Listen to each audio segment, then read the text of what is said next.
So welcome you all in my channel Maths XYZ 6136। मैं शिल्पा गोयल लेकर आई हूँ एक नई वीडियो आपके लिए। Quadrilateral again the chapter is and class 9th का ये चैप्टर है। ओके ये क्लास 9th का चैप्टर है और मैं इस पर 3 वीडियोस बना चुकी हूँ ऑलरेडी, जिसमें मैंने 8.1 की थ्योरम्स कराई थी, उसके बाद मैंने कुछ इंपॉर्टेंट क्वेश्चन कराए थे और एक क्वेश्चन मैंने 3rd वीडियो में कराया था। So this is my lecture 4 of this class. Okay I hope आपने प्रीवियस वीडियोस को देखा होगा और समझा होगा कि क्वाड्रिलेटरल क्या होता है, उसमें थ्योरम्स क्या अप्लाई होती हैं और क्वेश्चंस आपको समझ में आए होंगे। उन पर बेस्ड आपने नेक्स्ट क्वेश्चंस भी आपको करने हैं, मीन्स एग्जाम्पल एंड एक्सरसाइज के रिमेनिंग क्वेश्चंस भी आपको करने हैं। If you have queries in one of them so you can ask me in the comment section. Okay तो आज मैं लेकर आई हूँ एक नई वीडियो आपके लिए, mid point theorem. First of all 8.2 है ये, क्वाड्रिलेटरल की सेकंड एक्सरसाइज है ये, क्वाड्रिलेटरल की सेकंड एक्सरसाइज है एंड इट्स वेरी इंपॉर्टेंट। और ये मिड पॉइंट थ्योरम तो काफ़ी ज़्यादा आती है पेपर में, इसकी वेटेज अराउंड ये जो है आपकी 3 मार्क्स की वेटेज होती है और अगर इसे 5 मार्क्स में भी बना दिया जाता है if he combined with any other question, तो मिड पॉइंट थ्योरम ये बहुत ज़्यादा आती है। कन्वर्स का प्रूफ नहीं करना है लेकिन मिड पॉइंट थ्योरम का प्रूफ करना है। जैसा कि आप लेफ्ट हैंड साइड में भी देख सकते हैं, मैंने ओपन किया हुआ है एनसीईआरटी को। सो यू कैन सी 8.9 जो थ्योरम है इसका नाम मिड पॉइंट थ्योरम होता है। तो इसका आपको प्रूफ करना है, ये सिलेबस के अंदर है। पहले सिलेबस के अंदर कन्वर्स का भी प्रूफ हुआ करता था लेकिन अब कट हो चुका है सिलेबस में। So you need to do only the proof of mid point theorem only.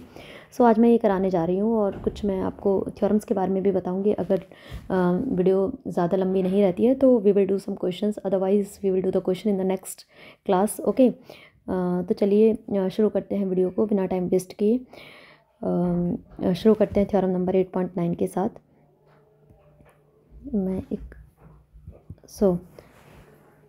Theorem number 8.9 है ये। इसका नाम बेसिकली क्वेश्चन देखिए, उसमें ऊपर तो गिवन है कि मिड पॉइंट थ्योरम है लेकिन नीचे गिवन नहीं है। ये स्टेटमेंट होती है मिड पॉइंट थ्योरम की। So you need to learn the statement also. आपको ये स्टेटमेंट भी लर्न होनी चाहिए। The line segment, okay,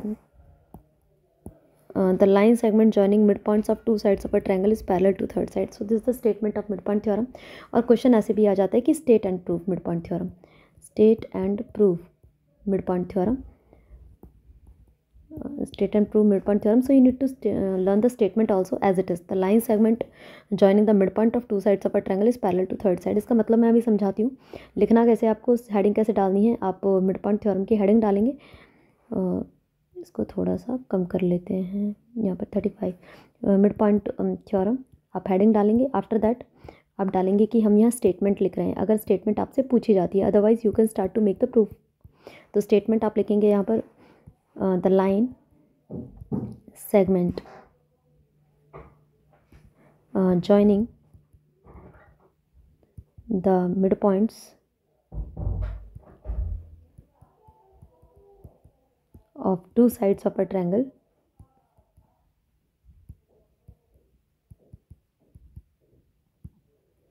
is parallel to third side। तो बने रहिए मेरे साथ वीडियो में आखिर तक ताकि आपका कोई भी इंपॉर्टेंट पॉइंट जो है मिस ना हो जाए। तो लास्ट में मैं आपको बहुत ही इंपॉर्टेंट चीज़ें बताने वाली हूँ जो कि बहुत ज़रूरी हैं फाइनल एग्जाम्स को अटैम्प्ट करने के लिए। Okay so let's start with the proof of this question. तो प्रूफ शुरू करते हैं और मैं आपको समझाती हूँ क्वेश्चन की स्टेटमेंट के बारे में कि स्टेटमेंट है क्या, कैसे अप्लाई किया जाना है इसको। तो वो सारा मैं आपको समझाने वाली हूँ यहाँ पर। State and prove mid point theorem, तो इसका मतलब क्या है हमारे पास, मैं कोई सही सा कलर ले लेती हूँ। The line segment joining the mid point of sides of triangle is parallel to the third side. Okay ये है हमारे पास the line segment joining the mid points of two sides of a triangle. So let us make a diagram.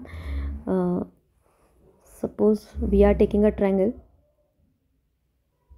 अरे यार मैंने क्या choose कर लिया। Suppose we are taking a triangle.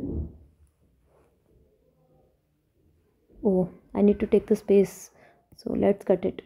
We are making it again.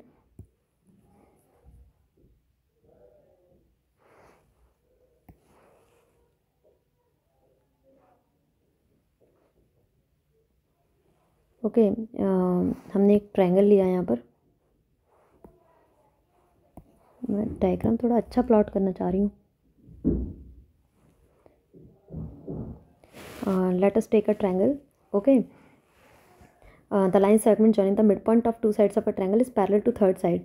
तो suppose these are the mid point of this and line joining the mid points, इस type से suppose you have here small a, capital B, capital C. So what is in the question? Question के अंदर है क्या?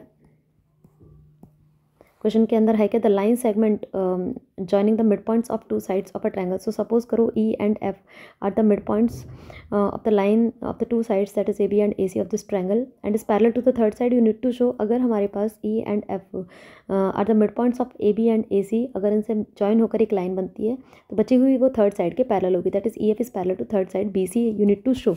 Okay, तो इसके अंदर हमारे पास गिवन क्या है? We will write the given part. So what is given in the question? In triangle ABC, E and F are midpoints of AB and AC respectively. Okay, so lining, और हमें proof क्या करना है? To prove कि उनसे जो मिलकर line बनी है that is parallel to the third side, that is EF is parallel to BC. So this is the question that you need to prove. Okay, तो हम क्वेश्चन शुरू करने से पहले हमें एक कंस्ट्रक्शन करना पड़ता है. इसके अंदर कंस्ट्रक्शन क्या होती है कि हमने एक लाइन प्लॉट की है that is parallel to AB, okay, through point C. तो हम इस तरीके से एक लाइन बना रहे हैं, इस तरीके से. ओके, कभी भी आप कंस्ट्रक्शन करते हैं तो आपको वो डॉटेड से ही दिखाना है. ओके, तो वो आपको डॉटेड से ही दिखाना है. And let us extend EF to a point so that to this is to cut this line. Okay, suppose करो कट पॉइंट का नाम मैंने दे दिया आपको ABCD हम ले लेते हैं. ओके, सो कंस्ट्रक्शन आपको लिखना पड़ेगा कि एक्सटेंड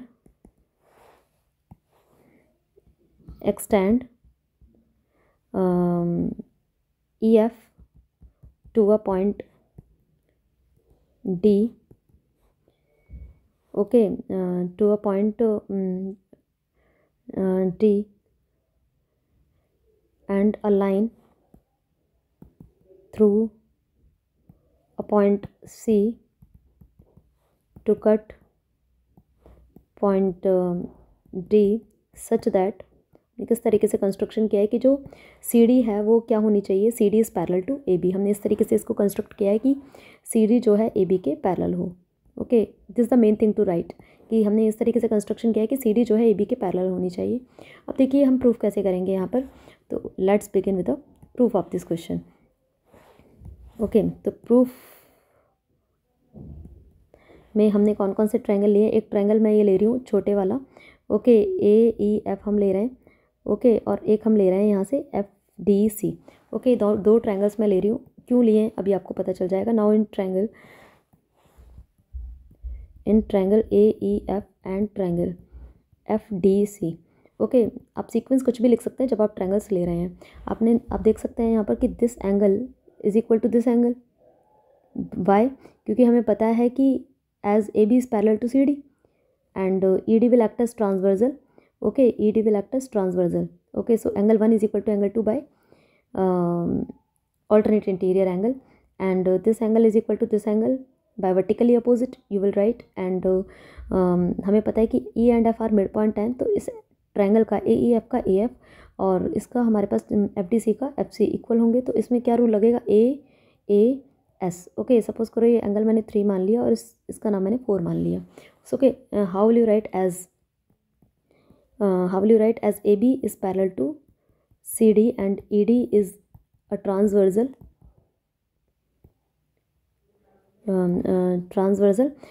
तो यहाँ से क्या हो जाएगा हमारे पास? एंगल देखिए हमने AF को आगे लिखा है तो उसका एंगल आगे लिखना है हमें. Angle 2 is equal to angle 1 by alternate interior angle.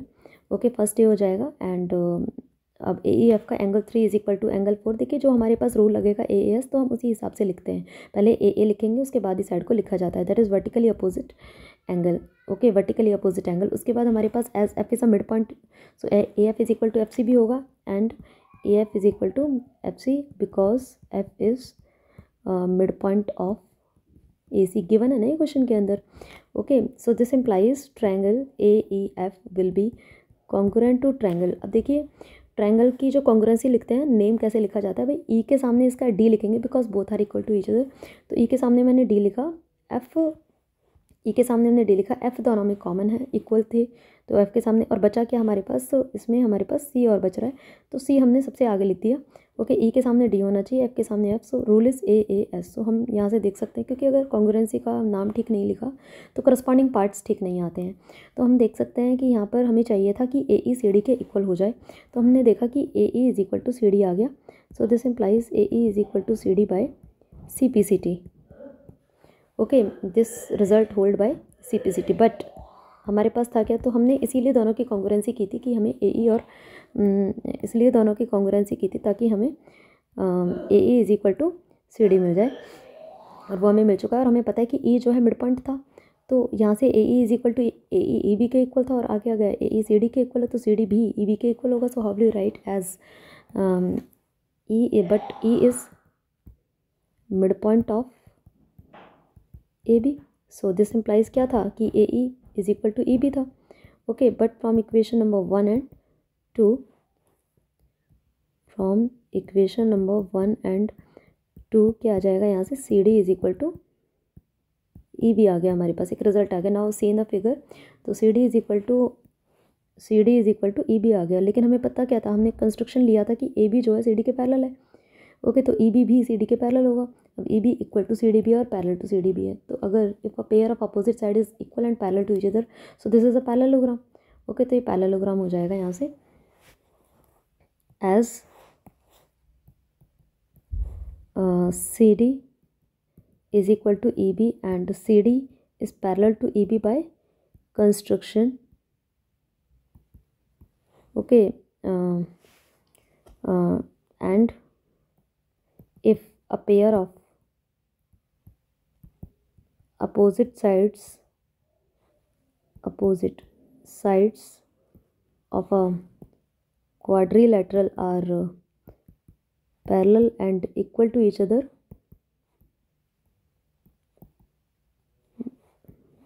then it's a parallelogram, तो हम कह सकते हैं यहाँ से कि फिगर के अंदर E D C B is a parallelogram. So this implies E D C B is a parallelogram. अगर पैरेललोग्राम हो गया तो अपोजिट साइड्स भी इक्वल होंगी, तो ई डी जो हमारे पास ये ई डी है वो बी सी के पैरेलल होगा, और ई डी बी सी के पैरेलल है, तो ई एफ बी पैरेलल हो जाएगा बी सी के, और वही हमें शो करना था। Okay, so this implies ED is parallel to BC, और इसका part this implies EF is also parallel to BC, so hence proved. Okay, तो ये प्रूफ है आपका मिड पॉइंट थ्योरम का। मैं थोड़ा आपको बता देती हूँ फिर से। तो हमारे पास क्या था, joining the mid points of the line segment joining the mid points of two sides of a triangle is parallel to third side. तो अगर दो मिड पॉइंट से जॉइन होकर एक लाइन बन रही है तो वो थर्ड साइड के पैरेलल होती है, ये आपको शो करना है। कंस्ट्रक्शन हमने किया, let us draw line C D parallel to A B, तो हमने इन दोनों ट्रायंगल्स को क्या कर दिया, कॉन्ग्रुएंट कर दिया by A S rule. After that A E is equal to C D मिल गया by C P C T, और ई जो है मिड पॉइंट इसका भी था, तो A E is equal to E B था। अब ए ई सी डी के भी इक्वल है, ए ई बी ई के भी इक्वल है, तो C D is equal to B and C D parallel भी था और इक्वल भी आ गया, तो ये पैरेललोग्राम हो गया। पैरेललोग्राम हो गया तो ई एफ जो है बी सी के पैरेलल हो गया, hence proved. So I hope आपको ये मिड पॉइंट थ्योरम समझ में आई होगी। तो चलते हैं आगे। अब देखिए, मैं आपको अगर इसके अंदर दिखाती हूँ, अब ये एनसीईआरटी में देखिए, तो इसका हम प्रूफ कर चुके हैं जो कि सिलेबस के अंदर था। ओके, ये 3 मार्क्स का प्रूफ आ जाता है, या फिर 3 मार्क्स और बड़ा होके अगर आता है तो ये 5 मार्क्स का भी आ जाता है, स्टेट एंड प्रूफ आ जाता है। तो you need to learn the statement also. अब हम देखते हैं यहाँ पर थ्योरम नंबर 8.10, और ये क्या होता है, इसका कन्वर्स होता है, converse of mid point theorem. Okay, converse of mid point theorem. तो कन्वर्स में क्या होता है,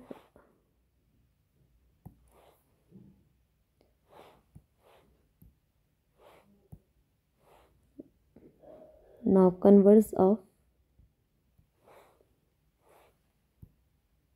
mid point theorem, theorem number 2। Okay, इसकी आपको सिर्फ स्टेटमेंट पता होनी चाहिए, क्वेश्चंस में अप्लाई कैसे होना है मैं फिगर से आपको सिर्फ समझा देती हूँ कि अगर हमारे पास कोई ट्रायंगल है, ओके, हमारे पास कोई ट्रायंगल है ए बी सी मैंने ले लिया, और इसमें हमें गिवन क्या होता है, if E is a mid point, if E is a midpoint and the line through E is parallel to the third side, that is EF is parallel to BC, तो रिजल्ट क्या होता है, then F is also midpoint of AC. So what will be given in the question? एक तो midpoint given होगा, if A is midpoint of AB and the line through point E, that is EF is parallel to BC, तो F so this implies का मतलब होता है if this is given then this will hold, then F is midpoint of AC. तो ये result होता है converse का, ये क्वेश्चन में काम में आएगा।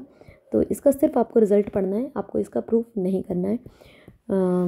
मैं दोबारा से बता देती हूँ, इसमें क्या होता है कि एक मिड पॉइंट गिवन होता है, एक लाइन के पैरेलल गिवन होता है, तो थर्ड साइड के को भी वो मिड पर ही डिवाइड करता है by the converse of mid point theorem.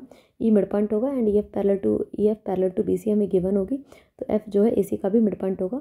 ये हमारा रिजल्ट होता है इसके अंदर, and you need to learn only the result, you need to understand only the result. ये डायरेक्टली अप्लाई होता है क्वेश्चन के अंदर, इसका प्रूफ नहीं करना है, no proof you need to do. Okay, तो चलते हैं आगे, मैं दिखाऊँ अगर आपको।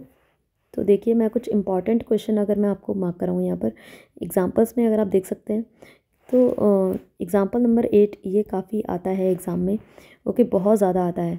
उसके अलावा यहाँ पर जो क्वेश्चंस हैं, question number 1 is very important from exam point of view. देखिए मेरे पास ये, और ये क्वेश्चन नंबर 5 भी बहुत ज़्यादा आता है ये पेपर में। अगेन क्वेश्चन नंबर 7 बहुत ज़्यादा इंपॉर्टेंट है, 7th क्वेश्चन। तो we will do these questions in the next class, तो बने रहिएगा मेरे साथ आप नेक्स्ट क्लास में भी, ताकि आपका कोई भी क्वेश्चन इंपॉर्टेंट मिस ना हो जाए। इनमें से ज़्यादातर क्वेश्चंस आपके फाइनल एग्जाम में आने वाले हैं।